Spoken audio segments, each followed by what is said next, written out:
Hello, everybody, and welcome to another episode of the Everything About Everything Sports Podcast. You guys talking about sticks and balls. I'm going to let Jonathan take the reins. Oh, okay, yeah. I have two segments. One of them might be a little bit longer than the other one. I wonder why. Oh, yeah.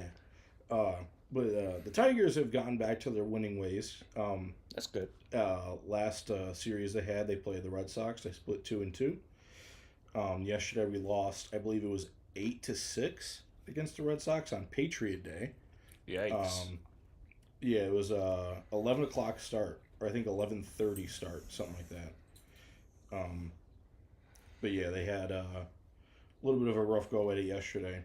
Our bullpen was the main culprit who gave up most of those runs. But yeah, and then we swept the Marlins, and then after that we had a who did we play after that? Can't remember who we played after that. I want to go to a game. Next, so today, and then for the next, I think 3 games, we have the Milwaukee Brewers in town. The Brewers were the best team in the NL Central last year. They have a couple players on the roster that are hitting very well. And a stat that I heard earlier when I was in the car, the Brewers have 19 team home runs so far this year, which is 20th in the major leagues, and they have 2 more than we do. Oh. So yeah, that could only put that's at least got the Tigers at 21st or below in terms of home runs. Yeah. I was going to say, 20th isn't great. And then it's like, well, the Tigers are below? Ooh. And it is, I think it's game 24 today. Something like that, I think. Oh. I can't remember. I don't have the record in front of me, but I think we are 500. I could look that up real quick. So, I mean, having a home run a game is, I mean, that's fine. No, I didn't want to look up Tigers TV. I wanted to look up a Tigers game. And it doesn't give me, oh, there's the standings. Tigers are 12-11, so we have a .522 win percentage. We're 8-1 at home, 4-10 away, and 8-2 in our last 10. Not bad. No, not bad at all. We played the Royals last. That's who we played last. And we ended up sweeping the Royals. Good. So we have back-to-back series sweeps. Marlins and Royals that made up 6 wins for us after losing 4 games in a row. Actually 5 games in a row because we got swept by the Twins in a 4-game set and then lost the last game to the Cardinals. And like I said, we have the Brewers tonight at 6:40. Not sure who's on the mound for this one. Actually, I can check. Of course, it doesn't show me. I do like how MLB players are having Pokemon cards in their mitts now. I feel like that's kind of cool. Yeah, but functionality-wise, I mean, who the hell am I to say? Well, I mean, but I don't know. It just seems a little weird. What? I mean, I guess it's kind of cool. But yeah, I did see. Apparently, they were releasing, or there was like rumors of Topps releasing like a Pokemon card style set for MLB. So it's supposed to be like, how a Pokemon card looks, but it's a player. yeah. And then it's supposed to have like, instead of like all the different moves and power ups and stuff like that for the card, it's like what that player excels at. Oh. So yeah, So Jonathan's like, all right, have my credit card, take my money, please. Yes. Yeah. If they do come out with something like that, I will have to hop on it. Now, I don't collect Pokemon cards, but I do collect baseball cards, and I feel like if you manage to pull a Japanese player, dude, there's someone who would pay top dollar for that. Somebody. And then in other Tigers news, the Tigers signed Kevin McGonigal to an 8-year, $150 million deal. This will give the team control of McGonigal through 2034. Wow. Yeah, so he's going to be here for quite some time. I'm not even thinking about 2034. We're in 2026. Yeah, I haven't even thought about 2027. Yeah. Like, yeah, I got enough shit going on this year. Yeah, and then the dreaded conversation. Doesn't seem that long. No, but each one of these points I'm going to go through. Oh, so it's Yeah. like the math problem. Oh, you only have 5 problems, but each has 56 fucking parts. Right, yeah. There's only 3 questions on the test, but each one has A through Z, so it's really like 70 questions. Go fuck yourself. Oh, okay. No, I'm just fucking around. But for the 10th year in a row, the Red Wings have missed the playoffs. Hooray. Yeah, they lost in game 80 to the New Jersey Devils, meaning that they didn't even get to the end of the season and they were eliminated from playoff contention. At home against the Devils, that was their last home game. Fan appreciation night, they were booed off the ice after the game, after a 5-1, I think 5-1 loss to the Devils. Good. There was no compete. It was like the game didn't even matter. It was like you were playing in game 1 of the season versus game 80, playoffs on the line. You have to win to move on. I remember in the graphic that they showed before that game, the Boston Bruins were in the last wild card spot, and they had 96 points, and we were just out of the playoffs looking in at 91 points. And we had 3 games left. They had 2 games left.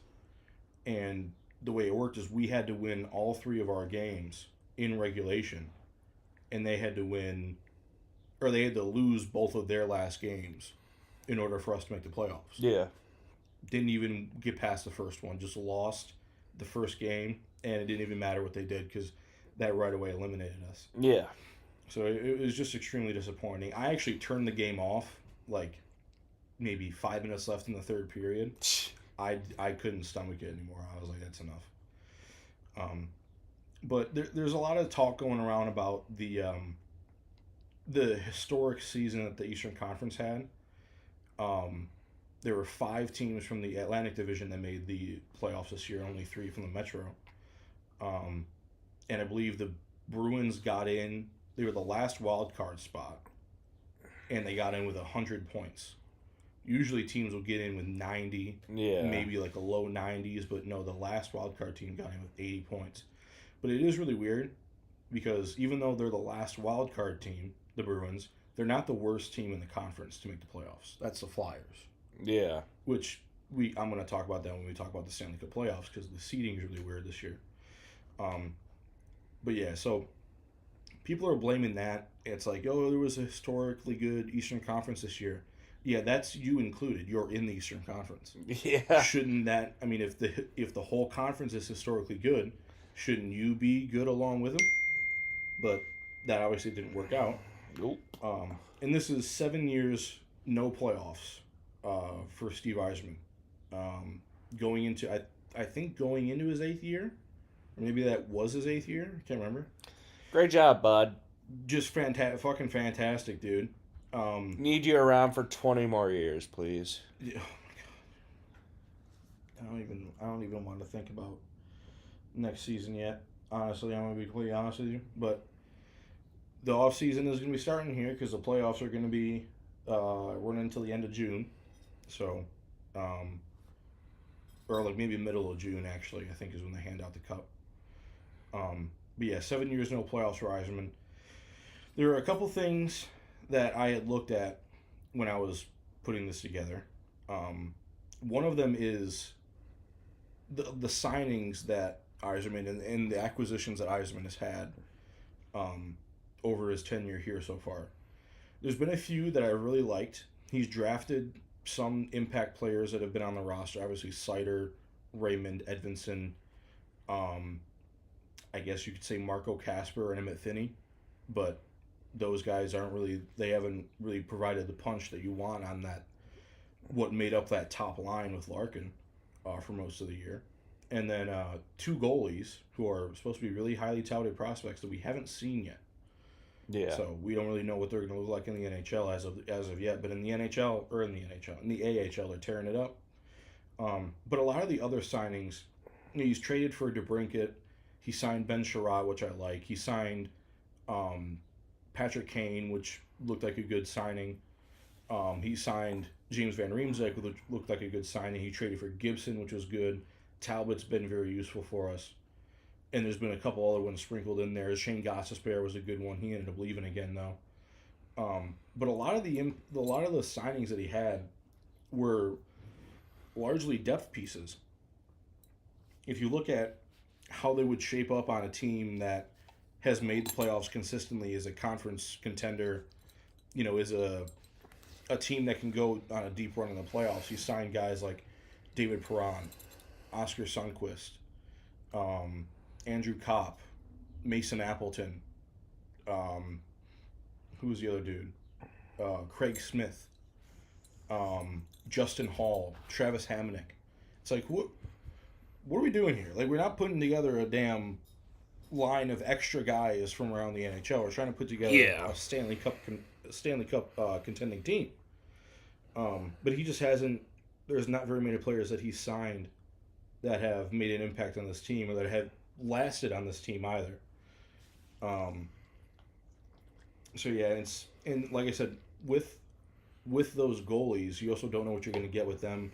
Like I said, there's confidence behind them because they are really good in the AHL, but obviously the NHL is a different monster. Yeah. You have seen Kosa, I think, was up here for like 3 games or something like that. And then Trey Augustine was one of the better collegiate goalies this past season. But in order to get more impact players, you will have to move some of those prospects. He has a lot of prospects in the AHL right now that he's held on to largely and that he hasn't wanted to move on from. Which I think is a mistake because you have your top 2 lines are pretty solidified in who you had on this year. Yeah. But you could always make room for improvements. You have your bottom 2 lines to think about. You have your wings on the top line to think about. If Raymond gets back up to what he's doing, he would be on that top line. When I need someone to replace him on the third line, you have restricted free agents, unrestricted free agents. The whole team better not be back next year. No, there's no way. I would maybe think about keeping Patrick Kane because Alex DeBrincat scored over 40 goals this year. Okay. Patrick Kane was one of the reasons why he did that. Okay. So you got 58 points out of a 36-year-old dude who helped a guy score 40 goals this year. I wouldn't mind keeping Patrick Kane around. But in terms of David Perron, he's out. JVR, he's out. Appleton, he's out. I mean, a lot of guys would be gone. You remember that Stalin guy? Scorched Earth. Dude. I mean, the defense, I like the way the defense looks. I'm going to be completely honest with you. I wouldn't mind seeing another acquisition to shore up that third pairing. And I think the way that it was structured was a little bit I don't want to say faulty, but it was like you just make one switch and that it transforms those bottom 2 defensive pairings. Yeah. Because you had Seider and Evanson in your top one, and then for most of the year you had Sherratt and Johansson on your second pairing, and then you had ASP and Bernard Docker on your third pairing. When you added Justin Falk, you put him on your second pairing with Sherratt, and you bumped Johansson down. So now you have 2 rookies on your third pairing, which I think is a mistake. Mm. So you have, the way I would have done it was, obviously, like I said, who the fuck am I? But it would make more sense with Ben Sherratt playing more defensively and being a responsible defensive veteran. You could have Johansson be a little more free and get in the offense a little bit more, and it would help him improve his game. But instead, now he's with another rookie who's going to be making some of the same mistakes as him. They're going to be less confident in the ice together because they don't have that veteran next to them to help them develop. And if Johansson's already made that jump, if you already see that he can improve his game, but Sandin Pellikka is struggling a little bit, maybe you can move Sherratt down to the third pairing with ASP and help him, and he does kind of the same thing he did with Johansson and gets him up to speed. And then Johansson plays on the second pairing with Falk, who's another very responsible veteran player who also has a little bit more of an offensive upside than Sherratt does. Yeah. So you can, you can reignite some offense as well in that second pairing. But I'm getting into the minutia of it, but I feel like we just need the 3 gyms. the what? 3 gyms from Shorzy. Oh, Jesus Christ! Just guys that literally The Hanson brothers that from will Slapshot. just beat the shit out of anybody. They are good role players where they will score once in a while, but their whole goal is just to beat the absolute living shit out of people. Well, that was another thing too. I mean, I had said it before. I'd said it the last time we talked about the Wings. Like, there was just no competitive drive. You weren't following up on hits. You weren't matching the physicality, and a lot of that comes down to the bottom 6. If you're trying to roll 4 lines and get scoring out of all 4 lines, that's not really going to work all the time, because your top 2 lines really. Your top 2, maybe your third line too, is going to offer more of the scoring. Yeah. Your bottom 2 lines are supposed to be those crash and bang type lines where you wear down the other team, you hen the puck in their zone, and then when maybe catch them on a line change or something like that, and you could score a goal every once in a while. But those are the grind lines, so to speak, and I hate using the term grind line because it's like, oh, that was the 90s, that was the Red Wings of past and stuff like that. It's not how it is now. I know, but it's the same mentality. Like, it's the same concept. You use those lines to wear down the other team, to, like I said, to lay hits, to get them on their toes, make them make a mistake.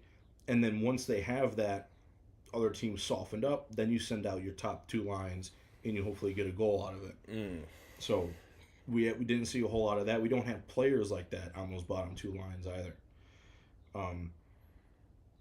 And like I said, it's one of the things that I thought was a catalyst for why the Red Wings did miss the playoffs was our mindset. There was no urgency. There was no response to losing. It was just, I mean, it's the thing from Letterkenny, or I think it's from Shorzy. It's like the boys don't hate to lose. Yeah. It really seemed like that. And Rick Bowness said the same thing about the Columbus Blue Jackets. They don't hate to lose. You have to hate losing more than you like winning. Yeah. And it didn't seem like that was the case. It really seemed like there was an attitude issue where if the Red Wings would go down in a game, that game would be just for naught. It would be lost. And then you would lose that game, and then they would take that attitude into the next game and not perform as good. Yeah. And then lose that game, and then the next game, they go out and they, let's say they have like a late period comeback or they end up winning that game. Then they carry that attitude in the next game, have a good start, but then lose the lead and something like that. And then they start to falter in the third period, and then they lose. Mm-hmm. And then they carry that attitude, and it's a constant loop. It's a cycle. We'll never lose again. Until you lose again. And then you're just, oh, well, okay, I guess we have to throw the season away. The no-show folded. And I've seen a lot of people talk about Dylan Larkin as not being a captain and he should be stripped of the captaincy. I couldn't disagree more with that. You heard from a lot of the Olympic players when they were at the Olympics. There were 4 players in the locker room that were big voices in the locker room. It was Dylan Larkin, Austin Matthews, and the Tkachuk brothers. Yeah. Were like the big voices in the locker room. And you had some other ones like Jack Eichel, Quinn Hughes. Like there were lots of other guys who were voices in the locker room. But the main one was Zach Werenski. But the main ones that you would hear get thrown around would be those 4. So I don't think it's a leadership issue. I don't think it's a Larkin issue. He's one of your better players on the ice. He's one of the only guys who plays both ways on the ice. And when he's healthy and when he actually has the mindset when the team is buzzing, he's one of the most electric players to watch on the ice. He's a highly underrated player in the NHL. And I think if you did move on from him, or if you did make him unhappy here by stripping him of the captaincy, who would you find to replace him? Who would you find that plays like him to replace him? Because ideally, he's not going to be your top-line center. He's going to be your second-line center. But if he is your top-line center, now you have to look for almost your entire center depth versus having one solidified top-line center and filling in behind him. Yeah. So I don't think moving on from him or stripping him of the captaincy would be a very good idea at all. Yeah, I mean that just plain and simple. That's just cut and dry. That's how I think about it. And then if you did move on from him, if you did tear it down, it, what people don't like to hear is like, oh, like a rebuild is going to take a few years. Well, why should it? Well, that's just how the NHL is. The Red Wings have gotten unlucky where it's taken 8 years, for 10 years for the Red Wings to have a rebuild. 8 years under Yzerman.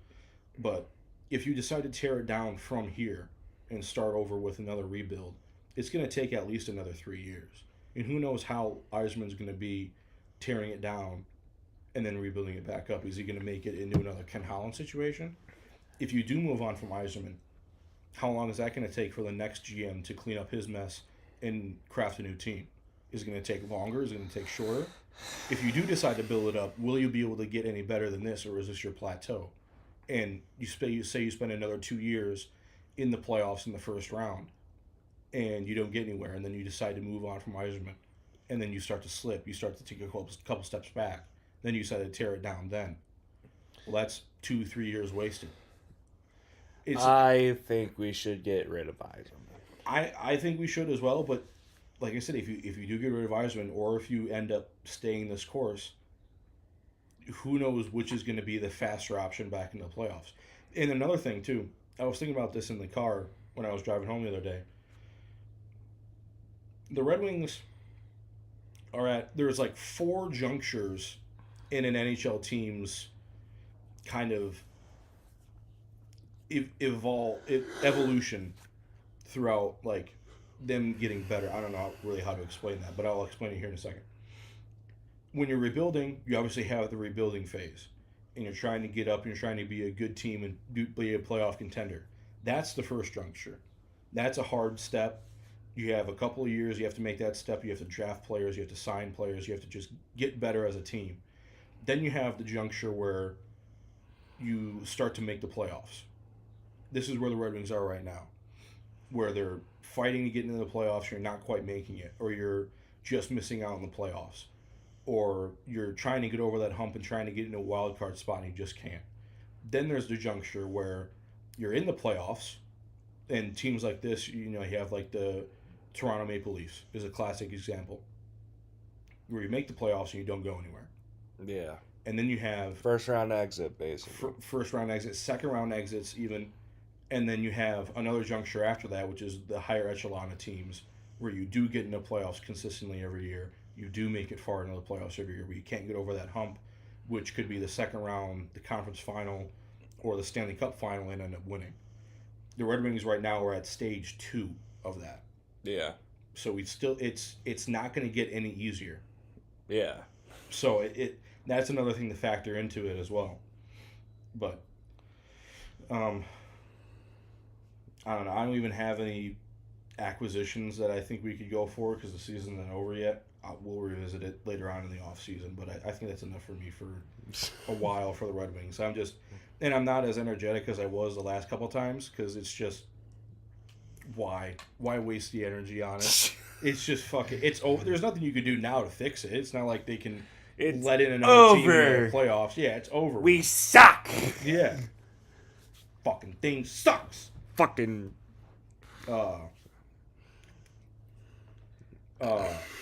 Yeah.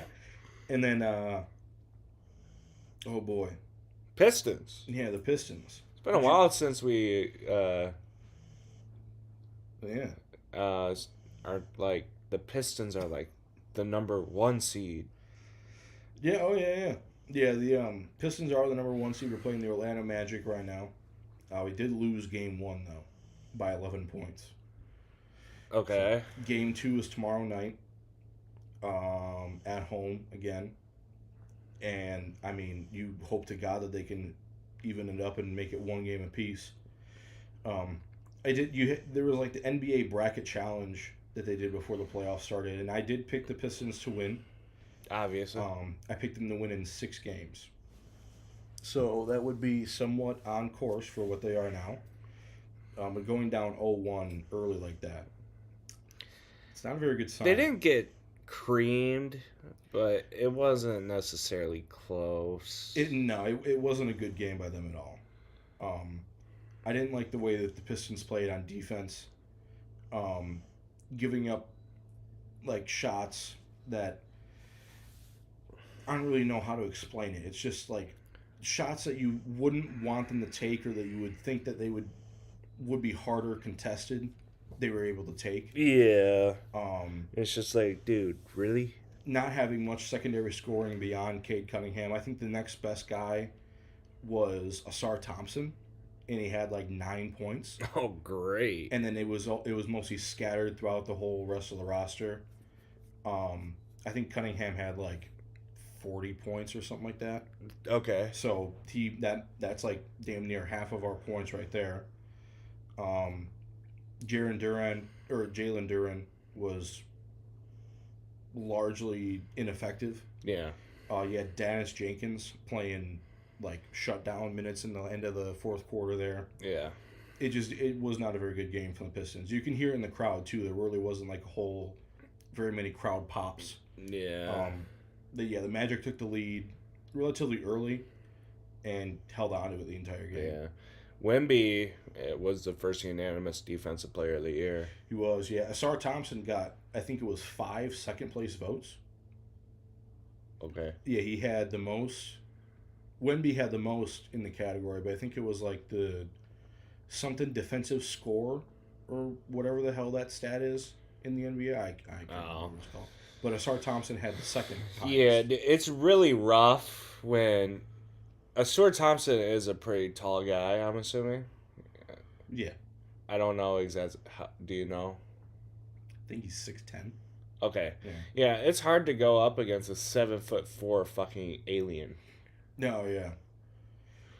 Yeah, is that how tall Wemby is? Pretty sure. I thought he was like 7'2".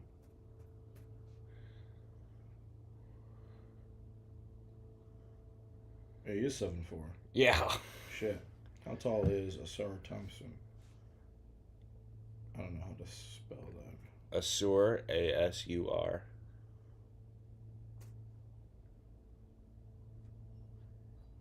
I don't know. Fucking. Height.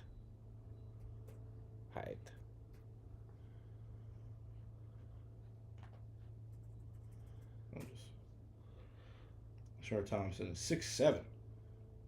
Don't you fucking do it. I thought he was taller than that. Yeah, so you're... I know Jalen Duran is 6'9". So you're 9 inches shorter. Yeah. That's crazy. That's like a Head and Shoulders Yeah. shorter. So that's crazy. Yeah, I mean, well, Wembanyama is alien. He's a freak of nature. Yeah, might go down as one of the best at his position. Yeah, at least in recent history. And they're only of all time. They're only getting taller too. I'll be back in 1 second. So if you want to do some filler words. Oh, okay. Don't know where he's going, but very nice of him to get up in the middle of the podcast, Ben. I'm sorry. I appreciate it. Electrolytes. Yes. So yeah, now I'm gonna go into the Lions segment of the thing. I don't think Ben prepared anything for the mock draft, even though he was saying, "Oh, we gotta do a mock draft. We gotta do a mock draft," and he hasn't done one. I'm the one who ended up doing one. But the NFL draft, I think, is 2 days away. I think it's on Thursday. Which is pretty soon. And there's a question whether or not the Lions should trade up or trade back. So I have a list of possible first-round draft selections for the Lions. Just players, not all these players are going to be available at 17 or available later, but if they do end up trading up, there are some players on here that they could end up trading up for. And then I have them organized by position. I had Pedialyte mixed with electrolyte tab. Oh, that's great. I know. Trying to get not die of heat exhaustion at work. Right. So as I was saying, there was a lot of talk about the Lions trading up or trading back. So I have a list of possible first-round draft selections here. What pick are we? 17. 17. So if we trade back, there's a question we could trade back to. I think it's 21 or 20. And then if we trade it up, we would trade up to like number 10 or 11 or something like that. I would, if we were going to trade it, I would trade back, in my opinion. Well, if you trade back, that's the thing. You would trade back for draft capital, getting a second round pick because we don't have a second round pick right now. Yeah. We have a third round pick, and then I think 2 third rounds, and then a fourth round pick. Let me check. I have it later down here in my thingy. We have 1 second round pick and then 2 fourth rounds. We don't have a third round pick. But yeah, so some of these won't be available at 17. Some of these will be available at 17. And then some of them we would get if we traded back. So I have them organized by position. So the first options here, I have offensive lineman because there was only 3 positions that I took also because I think there's only 3 that I would even go for. I have offensive lineman, secondary, and defensive lineman. Okay. Or defensive, like edge and defensive tackle. Yeah. Could you, Vicky, would you fucking move? So the first selection that I have here is Blake Miller, offensive tackle from Clemson. Okay. Second is Caden Proctor, offensive tackle from Alabama. I would like him. That is who I have them taking in my mock draft. Okay. I would really like to see him being selected. You did this to yourself. The third option I have is, you want to go ahead and try to pronounce that? Olia Vega Ione. Okay. Yeah, I would have butchered that. I know Ione is, self-explanatory, but They call him Ollie. I could see that. He's offensive guard from Penn State. Then you have Spencer Fano, offensive tackle from Utah. Monroe Freeling, offensive tackle from Georgia. This is what the mock draft I pulled up. That's what they have us taking. He is another very solid pick. Francis Mogoa, offensive tackle from Miami. He's another pretty solid That would be pretty. I feel like he should be in the second round, but we don't have a second round. We don't have a second round pick. And then if one of those other guys are available before him, I would take one of those other guys before him. But he would be another very solid. If we did trade back, if we traded back and got like Caden Proctor, and then had a second round pick available and we took him, that would be pretty sweet. I feel like we're gonna trade back to get a second rounder. I think we're either gonna stay where we are or trade back. I don't think we're gonna trade up because we don't have the capital. We don't have the capital to trade up per se, unless we traded like next year's second round or something like that. Yeah. And then the secondary or players at secondary positions, I have Mansour Delane from LSU, cornerback, Sonny Styles and Caleb Downs from Ohio State. We ain't getting. No, but like I said, like when I first introduced this list, some of these guys won't be available at 17, but there are options if we do trade up. Oh, okay. Yeah, because I think Caleb Downs is projected top 5 right now. Right. And Sonny Styles is projected like top 7. Like top 10, yeah. Just like Dylan Thieneman, we wouldn't take him at 17. We would take one of the other guys. Yeah. But if we did trade back, he could be an option. Kendrick Falk, defensive tackle from Auburn. Akeem Mesidor, edge rusher from Miami. He would be an option at 17 if some of the offensive guards are already taken. Yeah. And then Ruben Bain Jr., defensive end from Miami, who is a big question mark because of his arm length. His short arms. Talk about that. His short T-Rex arms. I mean... He still fucked people up. Yeah, you look at freaking Aaron Donald. Aaron Donald was under 6 feet tall and had short arms, and he's one of the best of all time. Yeah. So. They definitely lied on Google about his height. Who? Aaron Donald. On Google, he's like 6'1". Yeah, no, he's like 5'10". If that. Yeah. Like I said, one of the best of all time. Gold jacket player. Yeah.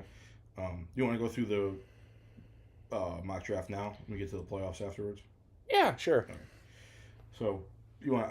I can go through mine first. It's technically not my mock draft. I'm just looking at random dudes. Oh yeah.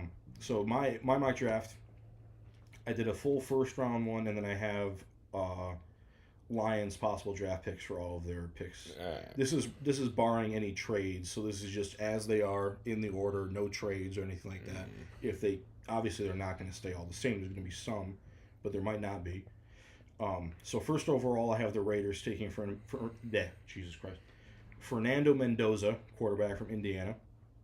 Pretty, I mean, no brainer there. You need a quarterback. He's the best one on the board. Imagine they take Ty Simpson. I would lose my mind.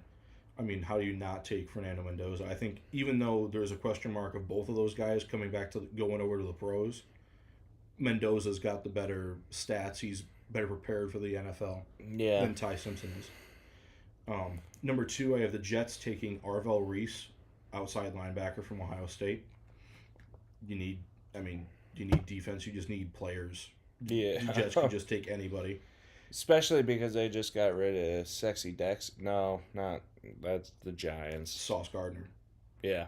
Yeah. I have the Cardinals at number three taking David Bailey, outside linebacker from Texas Tech. They have him as outside linebacker. Yeah, that's what he was listed as. Oh. Yeah. Okay.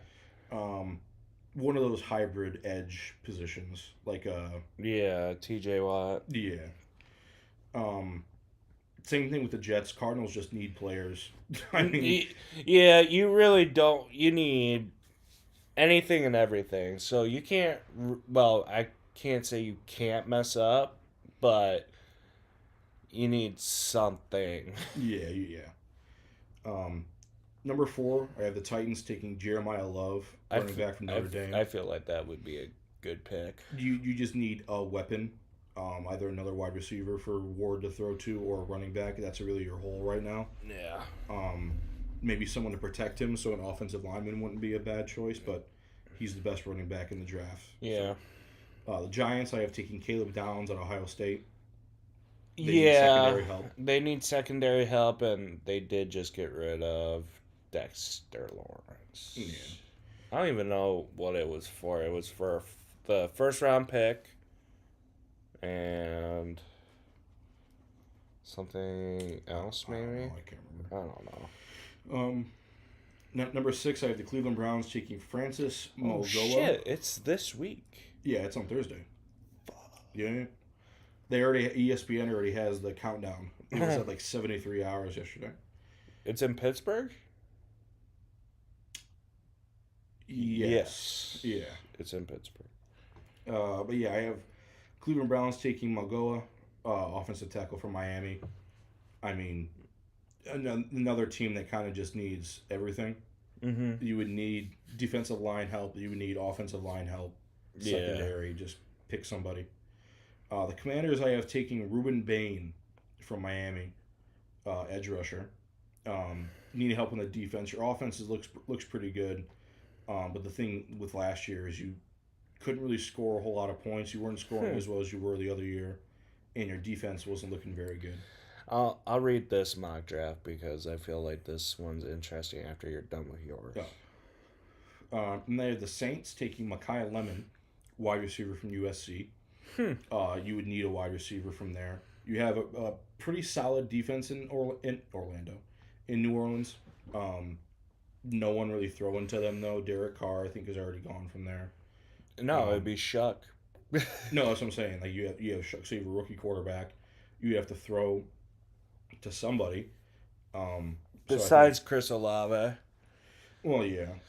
But, because he's already injury prone. We know this. No, yeah, that's what I'm saying. When he's available, when he can play. Yeah. And then I have the Chiefs taking Jordan Tyson from Arizona State.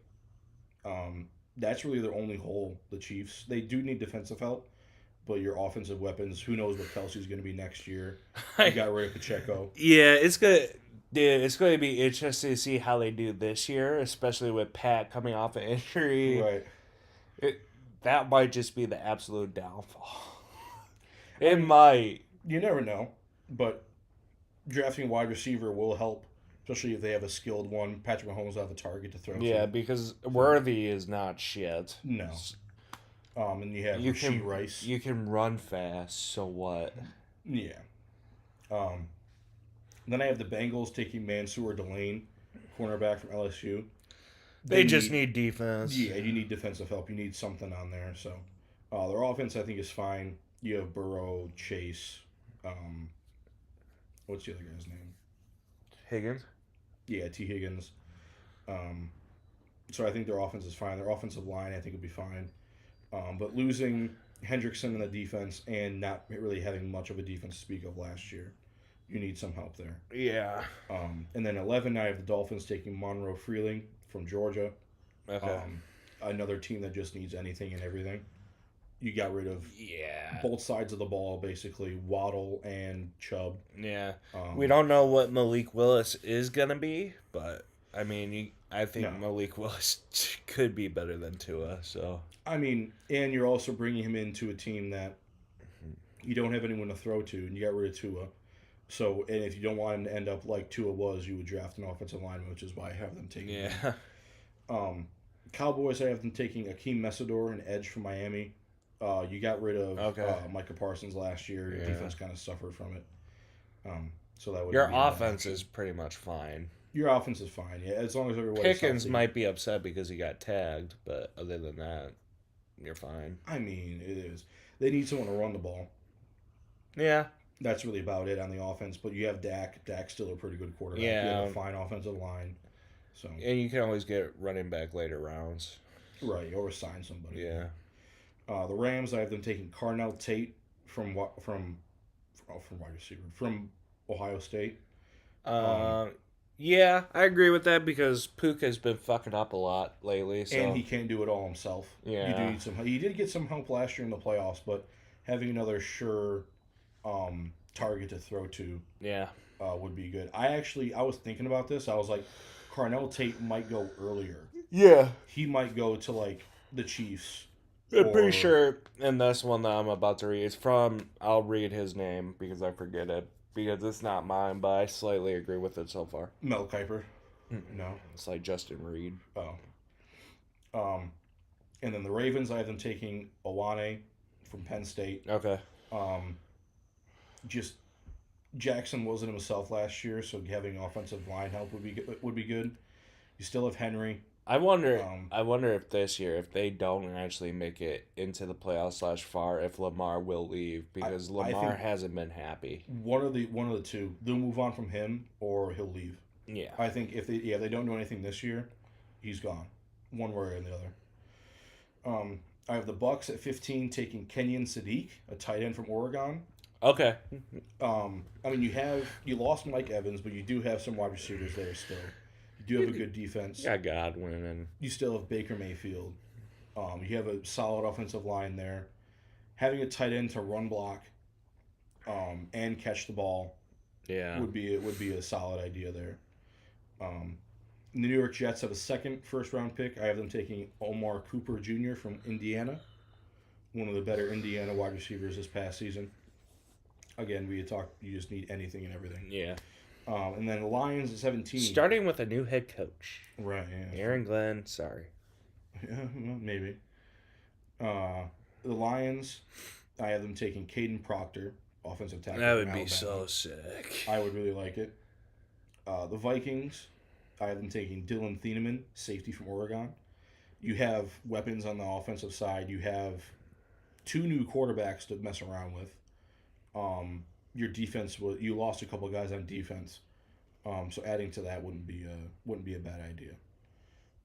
19, the Panthers, I have them taking Emmanuel McNeil Warren, safety from Toledo, probably the best player coming out of the MAC conference this season.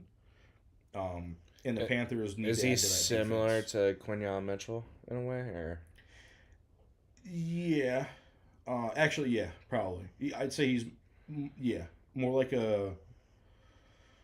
maybe more like a rover type than like just a strict safety. But yeah, I did do a little bit of reading on him because I really honestly hadn't heard of him before. Yeah, it's kind of hard to figure out if you're in the MAC conference. Yeah. But he like I said, he is probably the best player out of the MAC conference, and he is in the draft this year. So, and the Panthers just need help in that defense. You scored points. You made the playoffs last year. But you couldn't stop some other teams from scoring on you. They almost made it far in the playoffs. I think they got eliminated first round. They did, yeah. But yeah, that game was close, though. Yeah. Number 20, I have the Cowboys taking Avion Terrell, a safety from Clemson. Their second first-round pick. Again, adding to that defense. Yeah. Bolster it. Yeah. Maybe the Cowboys can make it to the playoffs. in 10 years. You're right, yeah.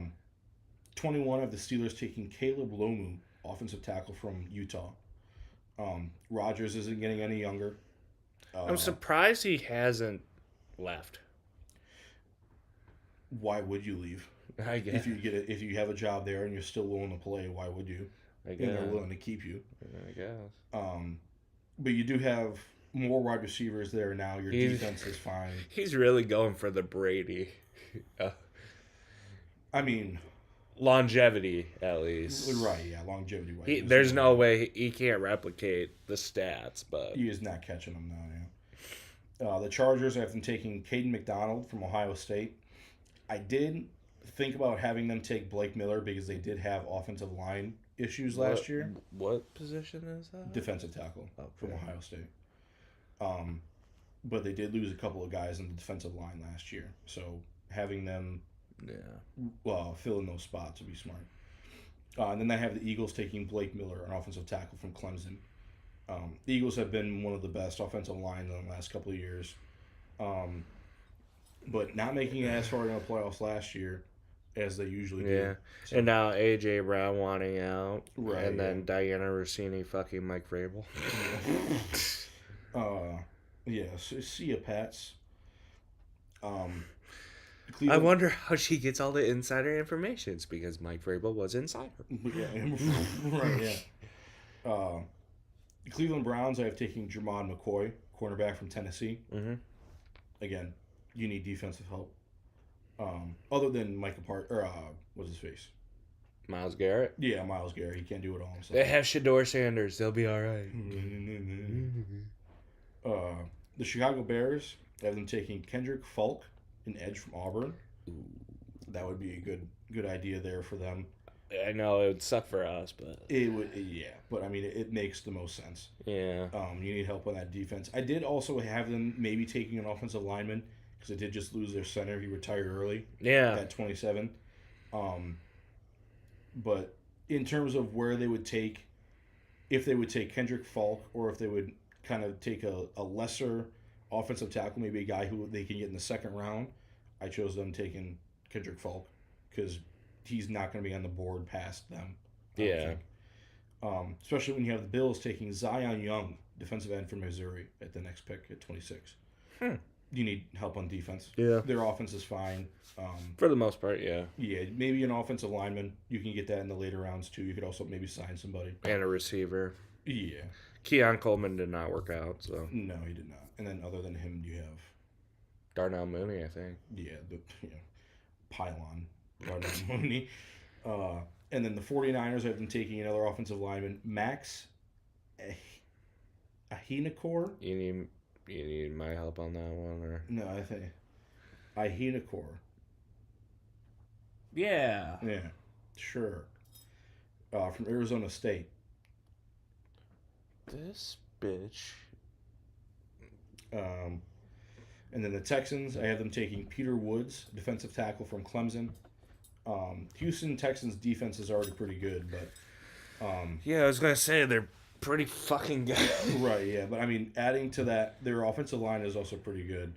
You had a couple of your wide receivers getting hurt last year, so if they come back healthy, you have C.J. Stroud still have a running game. Nico Collins, so I think they should be fine. But adding to that defense, you never know what could happen on there if they're going to be at the same level they were last year. So adding another player would not be a bad decision.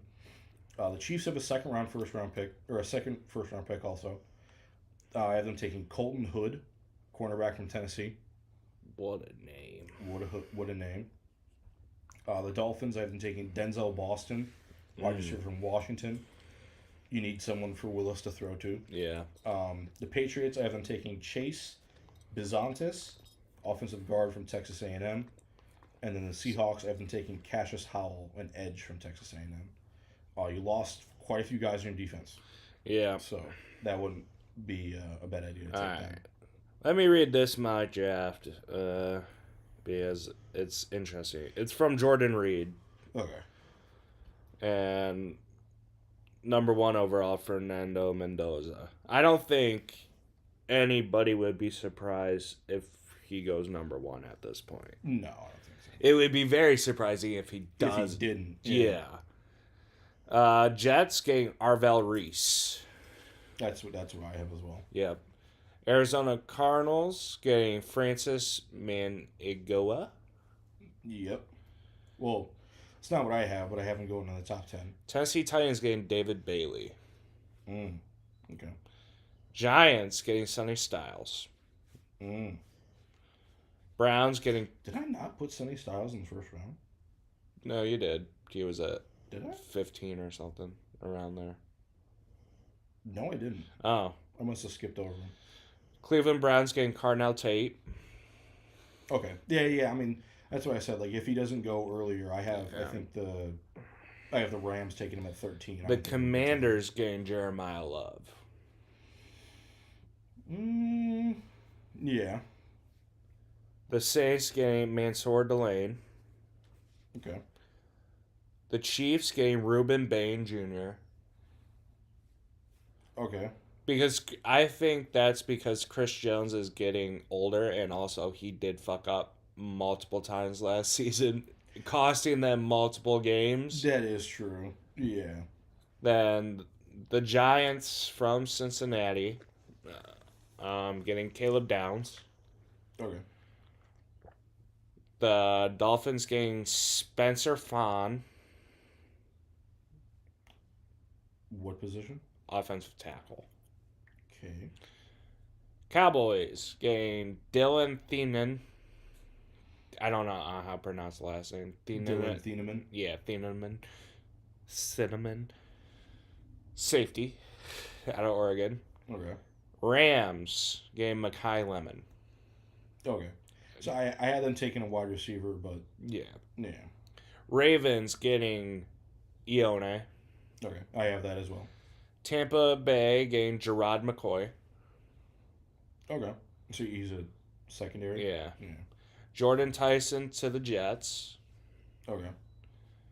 I have them taking a wide receiver as well. Detroit taking Monroe Freeling. I would not be against that. Minnesota getting Kenyon Sadiq. Okay. Panthers getting Omar Cooper Jr., wide receiver. Right, yeah. Dallas Cowboys getting Chris Johnson, a corner out of San Diego State. No love for Emmanuel McNeil Warren, I see. 21, Pittsburgh Steelers getting Casey Kasepian. I did see his name. He was one of the guys that I was going to put in like one of the later picks. Yeah. So Texas A&M wide receiver. yeah. Chargers, Akeem Messidor. Fallen a little bit. Yeah. Eagles, Max Ian Henniker, the tackle from Arizona State. Oh yeah. Cleveland Browns getting Blake Miller. Okay. Chicago Bears, TJ Parker. It's an edge out of Clemson. I have them taking an edge. I have them taking Kendrick Falk. So. Buffalo Bills getting Caden McDonald. Okay. Niners getting Malachi Lawrence, an edge out of UCF. I did not put him in the first round. I know who you're talking about though. I saw him on the board. The Texans getting Caden Proctor. He'd be falling a little bit. Yeah. Kansas City Chiefs getting Colton Hood. That's what I have. Miami Dolphins getting Kendrick Falk. Mm. He fell down a little bit. Yeah. New England Patriots getting Cassius Howell. So, I have the Seahawks taking him. I was thinking about switching them, but yeah. And then the Seattle Seahawks taking Jace Bissonidis. Okay, so that I have the last two swapped, but like I said, I was thinking of switching them, but that I decided to go is with that. way of Justin Reed, and I 90% agree with it. To be honest with you, yeah, there are some or good Jordan picks in Reed, there. not Justin Reed. Sorry. I can't believe I didn't put Sonny Styles. I must have just completely forgot about him on the draft board. But you could probably whatever team I have taken a Linebacker. defensive back, or well, he's a safety. Fuck, dude. Yeah. So he would be the safety aside from Caleb Downs. I have the Minnesota Vikings taking Dylan Thieneman. I guess you could shuffle everybody down after him for my draft picks, safety. And then my Detroit Lions draft preview, I have, so at round 1, pick 17, I have them taking Caden Proctor, like I said. Round 2, pick 50, so for the rest of these, I have 2 options. Because obviously we don't know what the other teams are going to do. There's a lot of picks and question marks. Trades, what position they end up going with. Round 2, pick 50, I have them taking Derek Moore, an edge from Michigan. Ooh. Or Blake Miller, offensive tackle from Clemson, if he's still there. Yeah. At round 4, pick 118, I have them taking Jayshon Barnum, edge from Michigan. Did you just fucking pick Michigan players? You will see this is a trend. Or Devin Moore, cornerback from Florida. Round 4, pick 120, I have them taking VJ Payne, a safety from Kansas State. Or Drew Shelton, an offensive tackle from Penn State. Round 5, pick 157. I have them taking Jeremy Rolder, linebacker from Michigan. Or Jimmy Rolder, my bad. Or Caden Curry, an edge from Ohio State. Pick 5, round 5, pick 181. I have them taking Logan Fano, an edge from Utah. Or Marlon Klein. Ooh. Because you don't know what they're going to do with Sam Laporta. If they're going to trade him, if they're going to sign him, it would be a ton of money to sign him, so I'm thinking they might move on. Yeah, you see Michigan? Yes. Yes. And then pick 6, 205, or round, Jesus Christ, I keep on saying pick 6. Round 6, pick 205, I have them taking Carver Willis, offensive tackle from Washington, or Jack Kelly, an edge from BYU. Round 6, pick 213, I have them taking Tim Keenan III, defensive tackle from Alabama, or Eric Gentry, a linebacker from USC. I think a transfer from Michigan. I think he used to be at Michigan. That name sounds familiar. No. And then the round 7, pick 222, I have them taking Jaden Roberts, offensive guard from Alabama, or Scooby Williams, a linebacker from Texas A&M. We need Scooby. We need Scoob. Dude, Scooby-Doo jersey would go hard. Oh, yeah. Or, just one that says Scooby with whatever number he has. Yeah, that'd be hard. If we get him and if he pans out to be a good player. I don't think we're getting any Michigan players, by the way. we might get a couple of them. We might get you never know. We do have 2 4th-round picks. So. Yeah, I get it, but I don't know. I don't know. It would be cool if we did. The Matthew McConaughey thing. It'd be a lot cooler if you did. Yeah. It'd be cool. Yeah. But I mean, I don't know. There are only a few that are in the draft. Yeah. Highly touted anyway in the draft. And Michigan played their spring game, by the way. They did. I watched the highlights on YouTube the other day. The game was 7-6. Riveting. Bryce Underwood did not look good, but no. Carr did.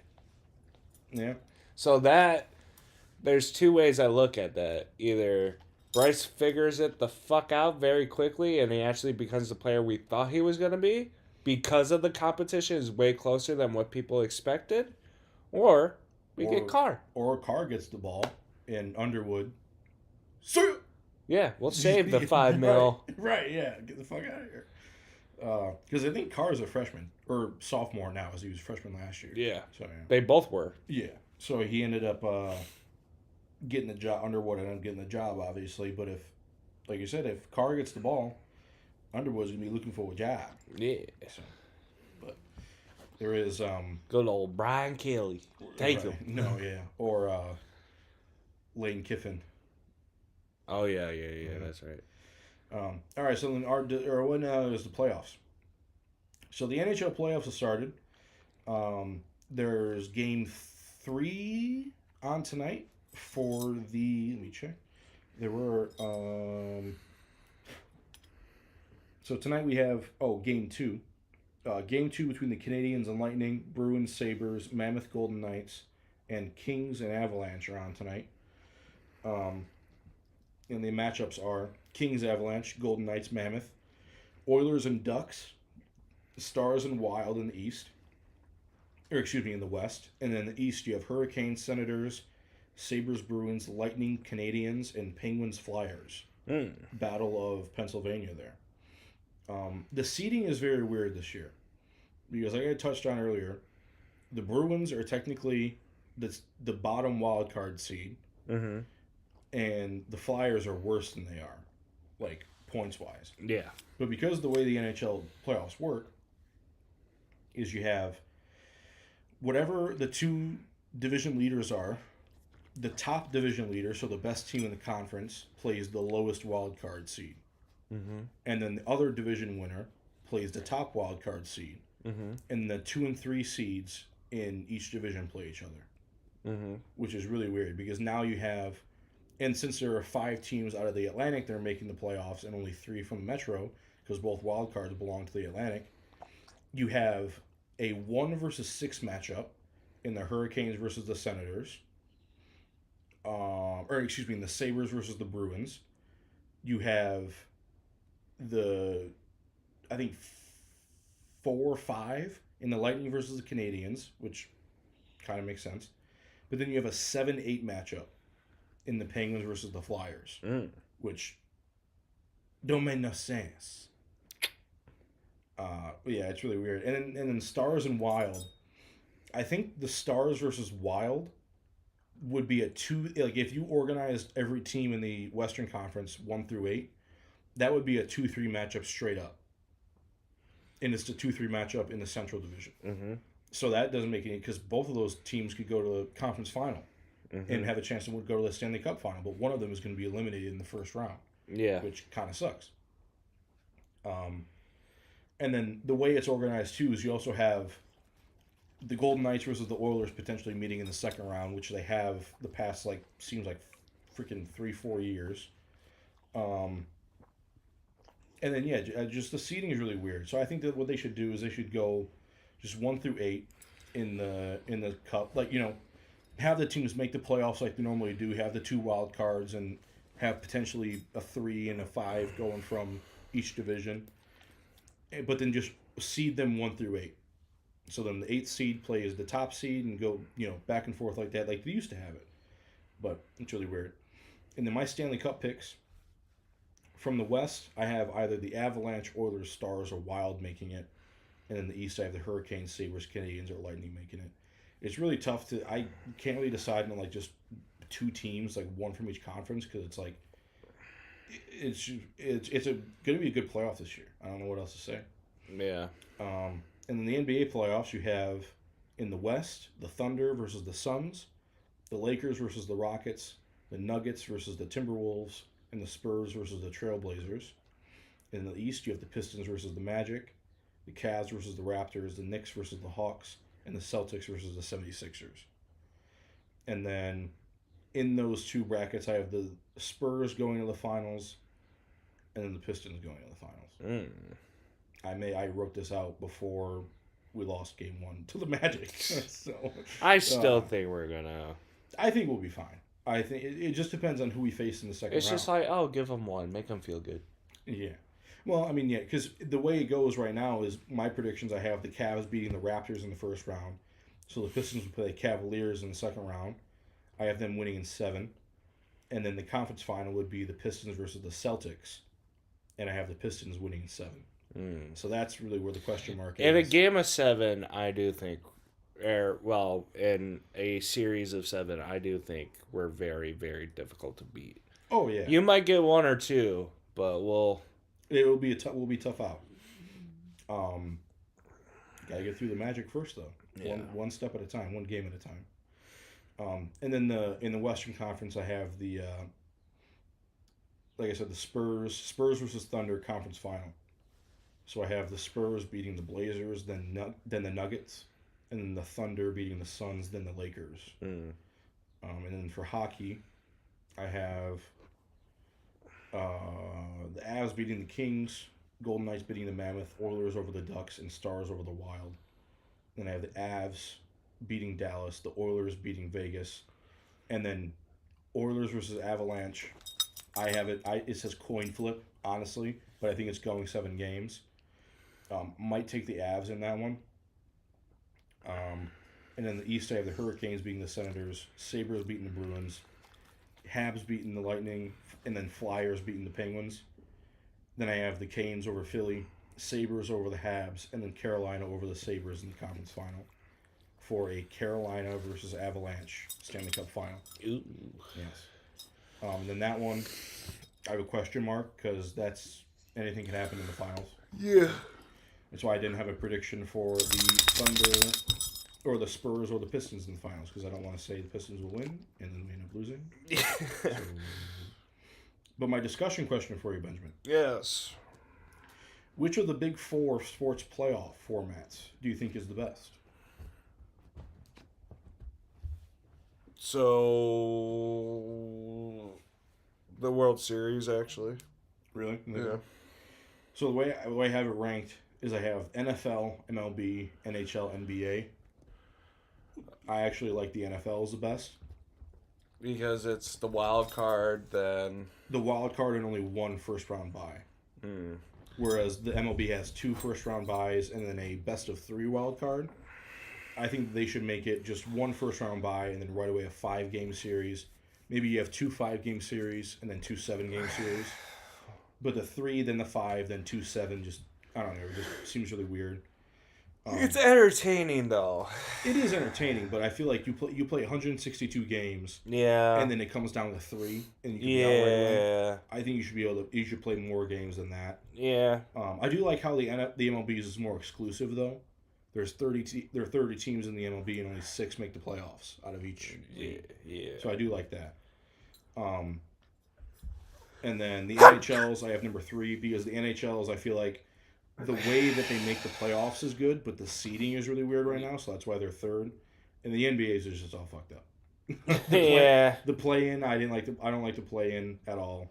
And then the schedule, the playoff schedule too. Yeah, with the NBA, it's weird. you have to wait 2 games to play game 2, or 3 days to play game 2. Yeah. Play them every other day, like the NHL does. Yeah. Yeah. That's what we have. And then I have a quiz. All right. All right, Benjamin. Your quiz is 13 questions. All 400 parts each. No. So I have 7 questions for you on the NFL draft. Okay. 3 questions on the NBA playoffs. Okay. And then 3 questions on the NHL playoffs. Okay. So, question number 1. No. Who do the Detroit Lions draft with their first pick in 2025? That was last year? Yes.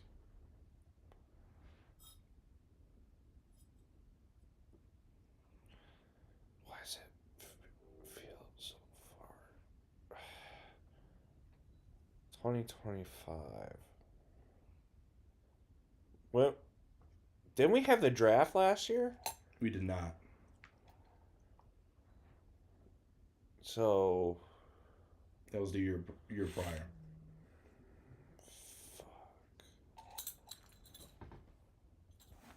Who did we take?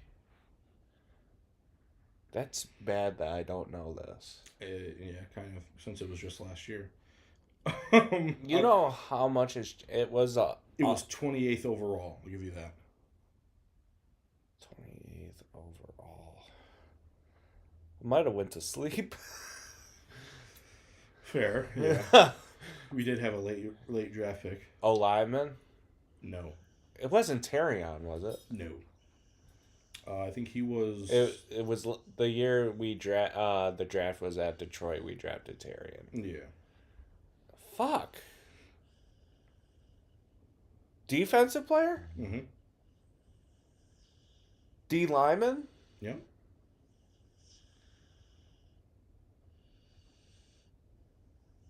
No idea. Tyleik Williams.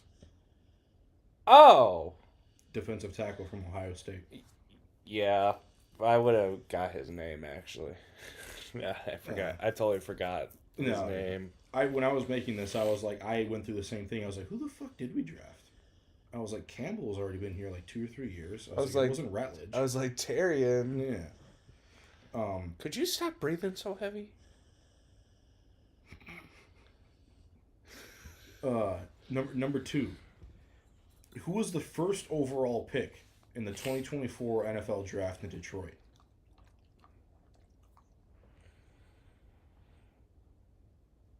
We both got this right on the mock draft. We did. It was a quarterback. It was. Surprise, surprise. It was a quarterback. Yeah. Who fucking was it? Which quarterback, though? There's only a handful. There's like 3 rookie quarterbacks last year. They got starting jobs anyway. You said it was last year or the year before? 2024. Stop. Shroud. No. Fuck. Stroud was right after, wasn't it? No, he was the year before that. Fuck! And I don't think he was first overall either. Herbert? No, Herbert's been in the... Herbert, I think, was like the same as Trevor Lawrence. Bo So Nix? 2022. Nope. He was. I think Bo Nix was in this draft, I think, but he was not first overall. Fuck. Penix wasn't the first. No, he did go way early though. Yeah.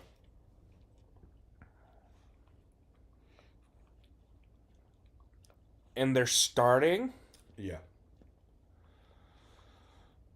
Definitely not Shador. No, fuck no.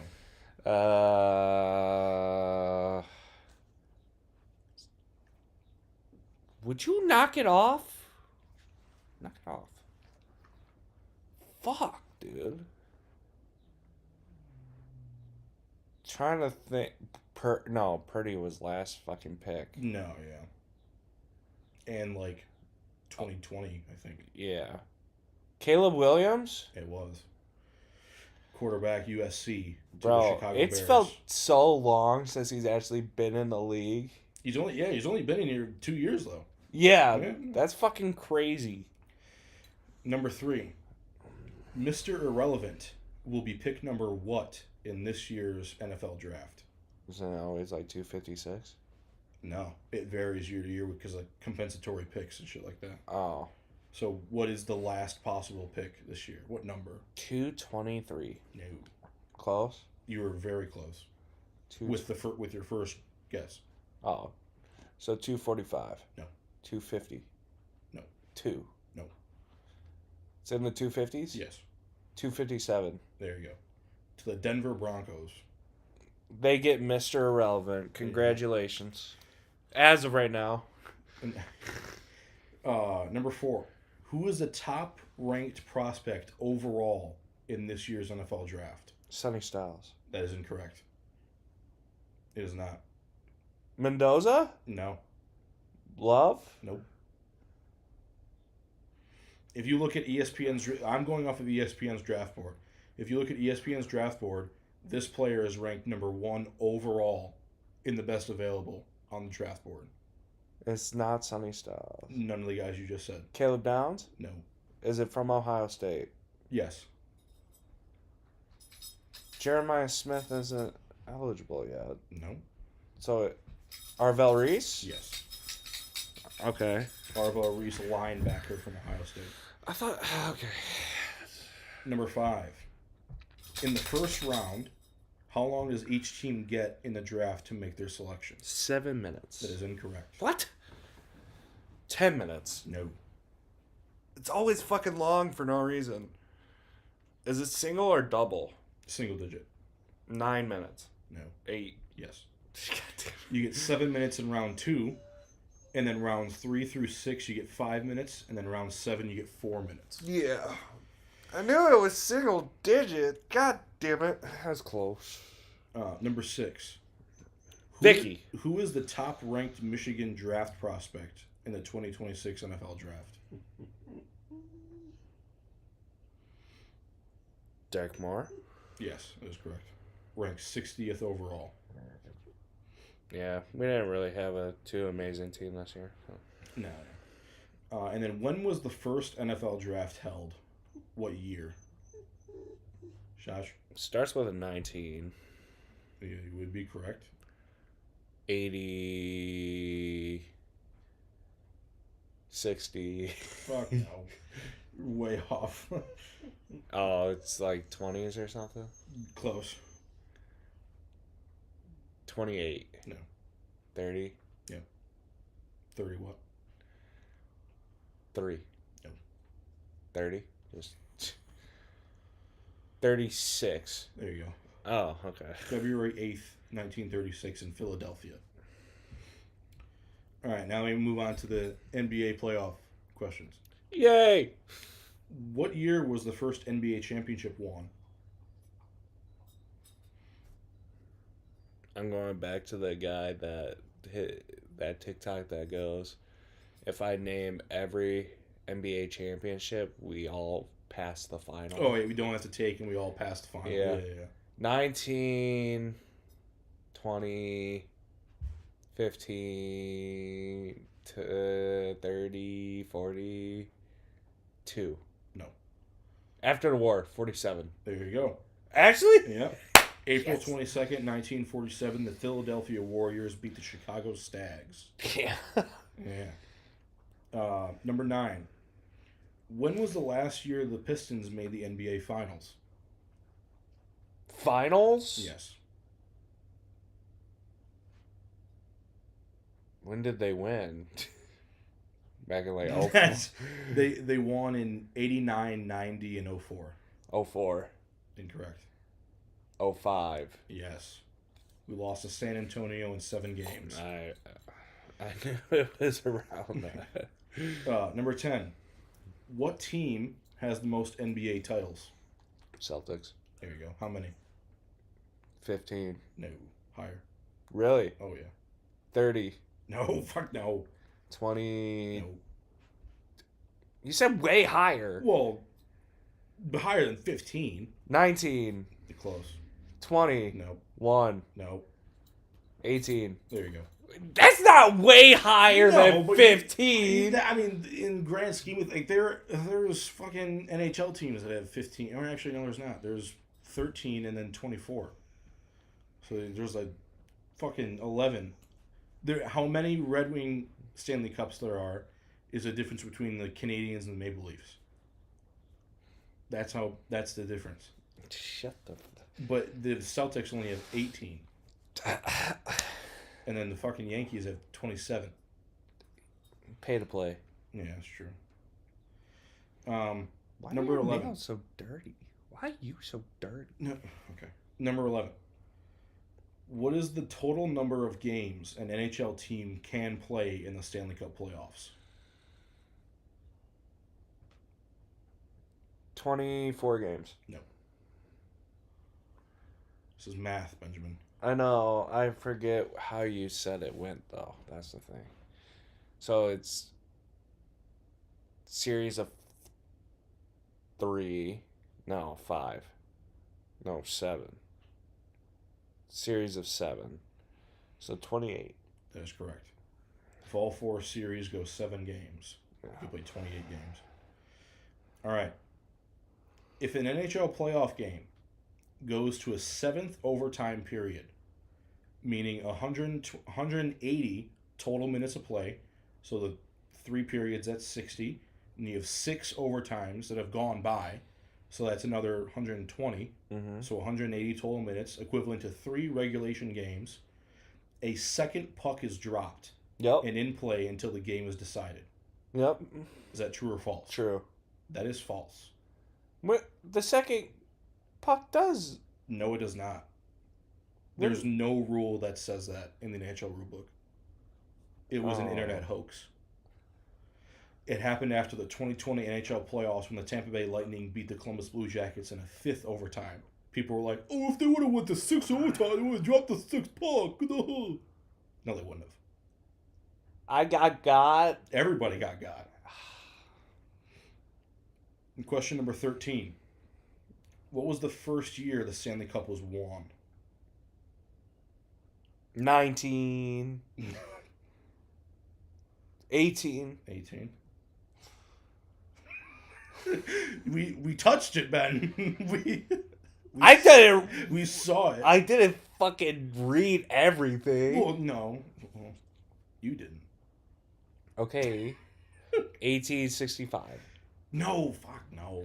1894. Yeah, actually, technically, yeah. So I'll give it to you because in 1893 it was awarded to the Montreal Hockey Club, now the Montreal Canadiens. But the first time it was played for and won was in 1894 by Montreal Hockey Club. Okay. And then you're not going to get this one. It's a bonus one. Oh, thanks, man. But I wouldn't have gotten this What one if either. I get it? I'll say it. If you get it, I'll be fucking stunned. What was the Stanley Cup's original name? Frederick Cup. No. I don't think it was called a cup. It was. Fuck. Yeah. Sterling Cup. No. What letter of the alphabet? D. D. Duke's Cup. No. Degenerates Cup. Oh. I don't fucking know. It was called the Dominion Hockey Challenge Cup. And it was donated to the Montreal Amateur Athletic Association by Lord Stanley of Preston in 1892. Alright, if your name is Lord Stanley Preston, you deserve to just get got. Lord Stanley of Preston. He was from the area of Preston. I hope he in gets. Montreal. I hope he got bullied. I don't know. Bring bullying back. He was a lord, so he was a landowner. So, but then a journalist called the cup in an article Lord Stanley's Cup, and it has been known as the Stanley Cup ever since. Cool. Yeah, if you would have gotten that last one, I would have. Was that in the Hockey Wow. Hall of Fame? Was that discussed? It was, yeah. There was a little plaque by the original cup. Yeah. Oh fuck. Yep. Han Solo, Chewbacca. I'm sure.